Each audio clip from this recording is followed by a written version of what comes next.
Movie के start में हम एक बच्चे को देखते हैं जिसके आसपास बहुत सी डेड बॉडीज होती हैं। वो बच्चा उन डेड बॉडीज के लिए कब्र खोद रहा होता है। तभी एक तलवारबाज उस बच्चे के पास आता है। वो बच्चे से उसका नाम पूछता है। बच्चा अपना नाम शिंता बताता है। वो तलवारबाज कहता है कि शिंता किसी तलवारबाज का नाम नहीं हो सकता। अब वो बच्चे का नाम केंशिन रख देता है और उसे अपनी तलवारबाजी की टेक्निक सिखाने का भी वादा करता है। इसके बाद हम केंशिन को नींद में से जागते हुए देखते हैं और हमें पता चलता है कि ये तो उसका ख्वाब था और वो एक अननोन जगह पे आंख खुलने की वजह से काफी परेशान हो जाता है। इसलिए वो याद करने लगता है कि वो यहाँ पे कैसे आया। तभी उसे विजन्स आने लगते हैं और उसे याद आता है कि वो अपनी दोस्त कुरू को बचाने के लिए जहाज से कूद गया था, क्योंकि शीशियों के आदमियों ने कुरू को जहाज से नीचे फेंक दिया था। अब हमें प्रेजेंट का सीन दिखाया जाता है जहाँ केंशिन परेशान होकर कुरू को ढूंढने लगता है और जब वो घर से बाहर आता है तो उसे वहाँ अपने मास्टर नजर आते हैं और यहाँ केंशिन को पता चलता है कि उसके मास्टर उसे 3 दिन पहले समंदर के किनारे से बेहोशी की हालत में यहाँ लाए थे। अब केंशिन उनसे कुरू के बारे में पूछता है, लेकिन मास्टर उसे बताते हैं कि वो उन्हें अकेला ही मिला था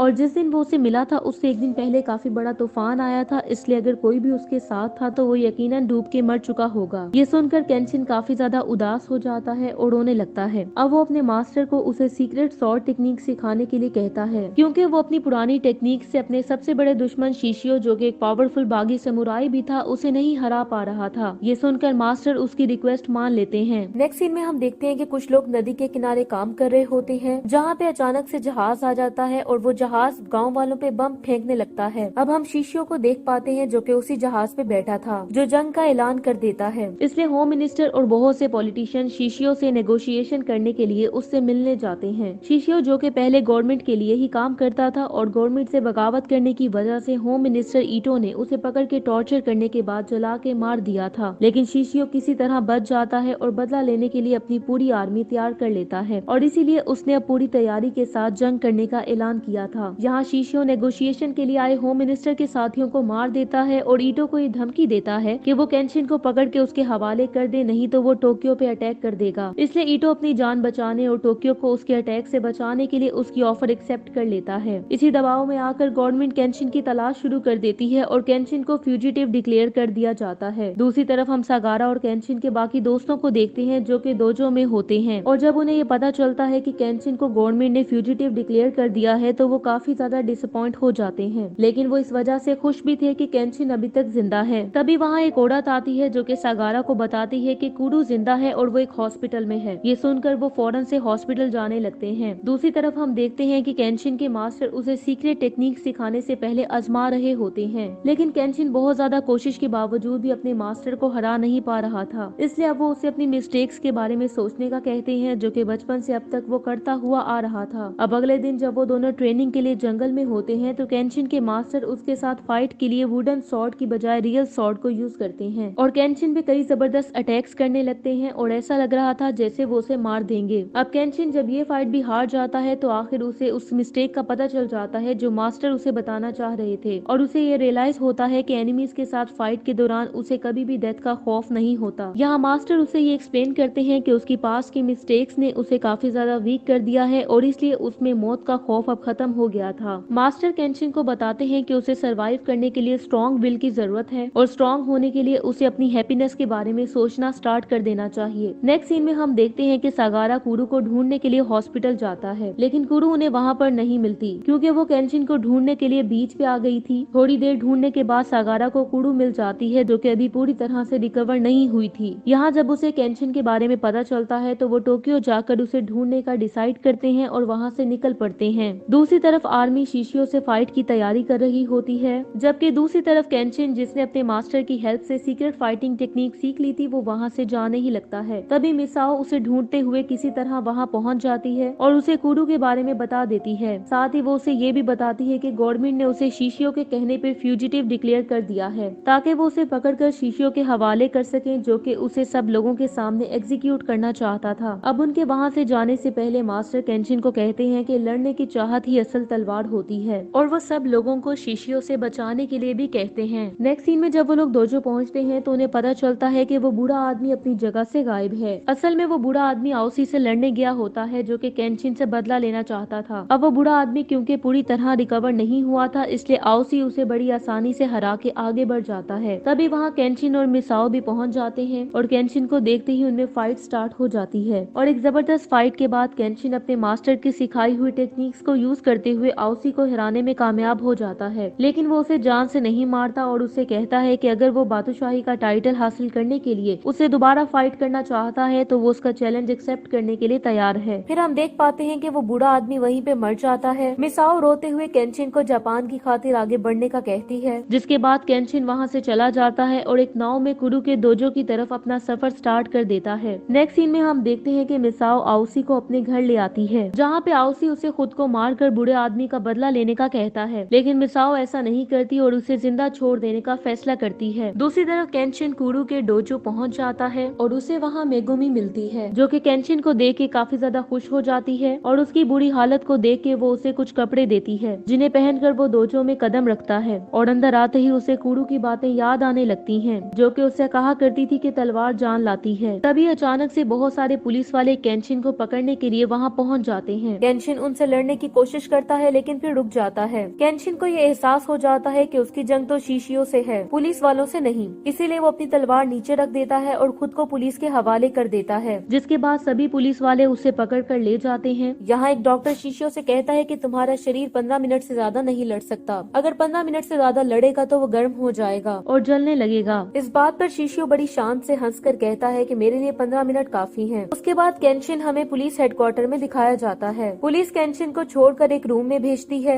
रूम में उसकी मुलाकात मिनिस्टर ईटो से होती है, जो कि केंशिन से इस बात पे अपोलोजाइज करता है क्योंकि जापानीज गवर्नमेंट ने उसे सेक्रीफाइस करने का फैसला किया था ताकि वो टोक्यो को शीशियों के अटैक से बचा सकें। लेकिन केंशिन मिनिस्टर ईटो से कहता है कि अगर वो शीशियों के करीब पहुंच पाए तो वो शीशियों को हरा सकता है। नेक्स्ट सीन में हम देखते हैं कि केंशिन को बांध के बीच पे लाया जाता है, जहां उसे सभी लोगों और शीशियों और उसके ट्रूप्स के सामने एग्जीक्यूट किया जाना था। यहाँ सभी लोग उस पे चिल्लाने लगते हैं और उसे बुरा भला कहने लगते हैं। लोग केंशिन से कहते हैं कि तुम सिर्फ एक हत्यारा हो, इसलिए सभी केंशिन के खिलाफ होते हैं, क्योंकि उन्हें यही बताया गया था कि केंशिन एक मर्डरर है, इसलिए वो लोग उसके खिलाफ हो गए थे। इसी भीड़ में सागारा और कुरु भी पहुंच जाते हैं, जो कि केंशिन को बचाने की पूरी कोशिश करते हैं, लेकिन वो ऐसा करने में नाकाम हो जाते हैं। यहाँ शीशियों का खास आदमी, जो कि बीच पे ही रुका हुआ था, वो केंशिन को मारने से पहले उसे उन लोगों की लिस्ट पढ़ के सुनाता है जिसे केंशिन ने मार दिया था। उस लिस्ट में एक ऐसे आदमी का भी नाम आता है जो कि एक यंग समुराई था और उसे केंशिन ने ही मार दिया था। उस समुराई की कुछ वक्त पहले ही सगाई हुई थी। इन सब के साथ बहुत सारे ख्याल केंशिन के मन में चल रहे होते हैं। इसी दौरान वो आदमी जिसके हाथ में तलवार थी वो केंशिन को ऐसे मारता है जैसे उसने केंशिन का गला काट दिया हो। कुरु ये देखकर बहुत जोर से चिल्लाती है, लेकिन जल्द ही हमें पता चलता है कि वो आदमी केंशिन के साथ है और उसने केंशिन को मारने के बजाय उसके हाथ की रस्सियां काट दी थी। और ये सब कुछ गवर्नमेंट की तरफ से प्लान किया गया था ताकि वो शीशियों और उसके ट्रूप्स पे अटैक कर सके। यहाँ अब एक आम आदमी के भेस में एक पुलिस वाला केंशिन को एक तलवार देता है, जिसके बाद वो लोग शीशियों के आदमियों पे अटैक कर देते हैं। साथ ही साथ सारे पुलिस वाले भी केंशिन के साथ होते हैं। केंशिन और पुलिस वाले एक एक करके शीशियों के आदमियों को मार रहे होते हैं और इनका साथ देने सादारा भी आ जाता है। केंशिन को शीशियों के जहाज पर शीशियों से लड़ने जाना होता है, इसलिए वो सागारा और कई पुलिस ऑफिसर को एक नाव में बैठ के शीशियों के जहाज की तरफ जाने को कहता है। यहाँ पे अभी भी पुलिस वालों की और शीशियों के आदमियों की जंग हो रही होती है। कुछ ऑफिसर्स मिनिस्टर ईटो के कहने पर शीशियों के जहाज पर बम फेंक रहे होते हैं। केंशिन, सागारा और पुलिस वाले शीशियों के जहाज पर पहुंच जाते हैं और सब पर हमला करना शुरू कर देते हैं। केंशिन अपने सामने आने वाले सब दुश्मन को हराते हुए शीशियों की तरफ बढ़ने लगता है। सागारा भी दुश्मनों से लड़ते हुए आगे बढ़ रहा होता है और तभी सागारा के सामने अचानक से एक ताकतवर मॉन्क आ जाता है, जो कि सागारा से काफी ज्यादा पावरफुल था। यहाँ सागारा उससे लड़ना शुरू कर देता है, लेकिन वो आदमी लड़ने में भी काफी स्किलफुल था, इसलिए वो सागारा को काफी ज्यादा मारता है। दूसरी तरफ केंशिन से लड़ने के लिए सुजीरो नामी वॉरियर आता है, जिसने पहले एक बार फाइट में केंशिन को हरा दिया था और उसकी तलवार भी तोड़ दी थी। यहाँ उन दोनों में फाइट स्टार्ट हो जाती है, लेकिन केंशिन अपने मास्टर की तरफ से सिखाई गई टेक्निक्स की वजह से इस बार इस फाइट में डोमिनेट करने लगता है। यहाँ केंशिन सुजीरो से लड़ते हुए उससे सवाल करता है कि वो कौन सी वजह है कि वो शीशियों के लिए लड़ रहा है। वो आदमी उसे बताता है कि नए सरकार के कारण उसकी और उसके कई साथियों की जिंदगी बर्बाद हो गई थी और उनके साथ बहुत बुरा हुआ था, इसलिए अब वो लोग शीशियों के लिए काम करते हैं, जिसने इस गवर्नमेंट के खिलाफ जंग का ऐलान कर रखा है। सुजीरो जब केंशिन से लड़ रहा होता है तो उसे शीशियों ने सिखाया होता है कि इस दुनिया में ताकत ही सबसे जरूरी चीज है और ताकत से बढ़ के इस दुनिया में कुछ भी नहीं है। और सुजीरो को इस बात पे बहुत ज्यादा विश्वास था, लेकिन यहाँ केंशिन उसकी तलवार तोड़ देता है और उसे हरा देता है। जाते हुए केंशिन सोजीरो से कहता है कि शीशियों ने जो भी कुछ तुम्हें सिखाया है वो झूठ है। ये सुनकर देखकर सोजीरो की आंख में आंसू आने लगते हैं। सागारा भी कई सारी कोशिशों के बाद अपने दुश्मन को हरा देता है, जबकि दूसरी तरफ केंशिन सोजीरो को हराने के बाद शीशियो के खास आदमी की तरफ बढ़ने लगता है, जो कि मशीन गन का इस्तेमाल करते हुए केंशिन पे गोलियां बरसाने लगता है। तभी शीशियो अंदर वाले कमरे से बाहर आता है और अपने खास आदमी को रुकने के लिए बोलता है। केंशिन को मारने के लिए शीशियो अपनी तलवार लेकर आता है और उस तलवार से आग भी निकल रही होती है। शीशियो केंशिन के करीब जाकर अपनी तलवार से उसके गले पर कट कर देता है और उसे दूर फेंक देता है। फिर अचानक से वहाँ साइटो आ जाता है और ये वही आदमी था जिसने केंशिन को मारने की बजाय उसकी रस्सियां काट दी थी। यहाँ साइटो और शीशियो में फाइट स्टार्ट हो जाती है। तभी वहाँ सागारा भी पहुँच जाता है, जो कि साइटो की मदद करते हुए शीशियो से लड़ने लगता है। शीशियो इन दोनों से कई गुना ज्यादा ताकतवर होता है और इसी वजह से इन दोनों को बड़ी आसानी से हरा देता है। बेचारा केंशिन, जिसके गले पर चोट लगी थी, वो मुश्किल से उठ पाता है और शीशियो के पास जाकर लड़ना शुरू कर देता है। फिर उन दोनों के बीच आओसी आ जाता है, जो कि शीशियो से कहता है कि केंशिन उसका शिकार है, क्योंकि आओसी ये चाहता था कि वो केंशिन को हरा के बादशाही का टाइटल हासिल कर सके। अब वो शीशियो को केंशिन को मारने नहीं देना चाहता था, इसलिए वो शीशियो से ही लड़ने लगता है। जिसके बाद ये सब लोग एक साथ हो जाते हैं और शीशियो से लड़ने लगते हैं। अब केंशिन, सागारा, साइटो और आओसी से एक साथ लड़ना शीशियो के लिए काफी मुश्किल हो गया था, लेकिन फिर भी शीशियो किसी तरह करके केंशिन के अलावा बाकी सबको हरा देता है और आखिर में सिर्फ शीशियो और केंशिन ही बच जाते हैं। कुछ पुलिस वाले जो बॉम्ब की तैयारी कर रहे होते हैं, वो मिनिस्टर ईटो के कहने पर शीशियो के जहाज पर बम गिराना शुरू कर देते हैं।